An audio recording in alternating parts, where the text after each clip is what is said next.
Chicken roast এটা খেতে এতটাই মজার এবং ফ্লেভারফুল হবে যে বাবুর্চির হাতের রোস্টকেও হার মানাবে। একবার বানিয়ে খেলে এই চিকেন রোস্টের স্বাদ সারা জীবন মনে থাকবে। এখানে আমি 700 গ্রাম চিকেন নিয়েছি। এরপর মরিচ গুঁড়া, লবণ এবং লেবুর রস দিয়ে আমি ম্যারিনেট করে 1 ঘন্টা রাখছি। এরপর একটা বাটিতে টক দই, বাদাম বাটা, পেঁয়াজ রসুন বাটা, রোস্ট মশলা, মরিচ গুঁড়া, স্বাদ মতো লবণ ও আদা জিরা বাটা দিয়ে আমি একটা স্পুনের মাধ্যমে মিশ্রণটি করে নিচ্ছি। এরপর গরম তেলে ম্যারিনেট করে রাখা চিকেন পিসগুলো একে একে ভাজতে দিব। চিকেনের এক পাশ ভাজা হয়ে গেলে আমি আর এক পাশ ভেজে নিব। আমি বেশি সময় ধরে ভাজবো না, তাতে চিকেন সফট থাকবে। চিকেনের পিসগুলো ভাজা হয়ে গেলে আমি উঠিয়ে নিব।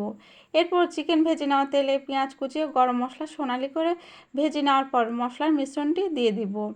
এবার টমেটো সস দিয়ে দিব। মশলা কষানো হয়ে গেলে ভেজে রাখা চিকেন পিসগুলো দিয়ে মশলার সাথে নেড়েচেড়ে ঢাকনা দিয়ে ঢেকে বেশ কিছু সময় ধরে রান্না করে নিব।